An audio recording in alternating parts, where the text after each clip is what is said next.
रियासत तेलंगाना में आरटीसी मुलाजमीन की हड़ताल दूसरे दिन भी जारी है। आज सुबह रियासत तेलंगाना के बेशतर अजला बशमुल हैदराबाद में डिपोज के पास मुलाजमीन की तरफ से एहतजाज किया गया। एहतजाजी मुलाजमीन खान की ट्रैवल्स के जरिए चलाई जाने वाली बसों को बाहर निकलने से रोकते हुए नजर आए। पुलिस के साथ वहां उनकी बहस व तकरार हुई। बाज मुलाजमीन को तहवील में लिए जाने की इत्तला है। तकरीबन 6000 बसें इस वक्त हैदराबाद और अजला की सड़कों से गायब हैं। गर्मी की शिद्दत उरूज पर है। मुसाफरीन बस स्टॉप के पास मुतबादिल सवारियों का इंतजार करते हुए देखे गए। ऑटोज मनमाने किराए वसूल कर रहे हैं। हुकूमत ने मुलाजमीन से हड़ताल खत्म करने की अपील की है, लेकिन मुलाजमीन अपने मौक़िफ़ पर अटल हैं कि मुतालबात की यकसुई की जाए। वज़ीर ट्रांसपोर्ट पूनम प्रभाकर ने गुज़िश्ता रोज़ कहा था कि 29 मुतालबात हल किए जा सकते हैं, लेकिन 3 मुतालबात पर मुशावरत ज़रूरी है। अभी भी हुकूमत और मुलाजमीन के दरमियान बातचीत गैर यकीनी का शिकार है। ये आज सुबह के मनाजिर हैं कि डिपोज के पास एहतजाजी मुलाजमीन जमा थे।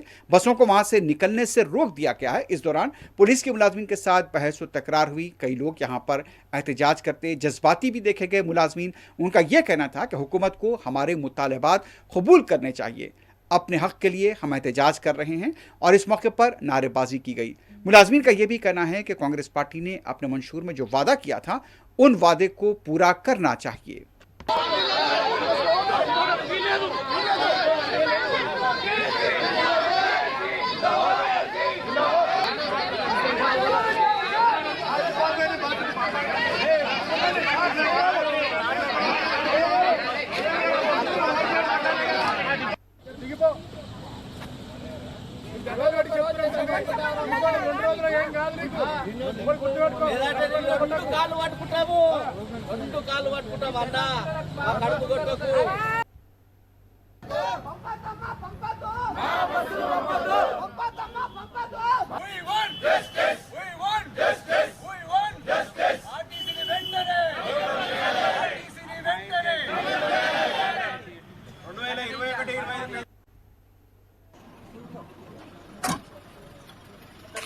ముందు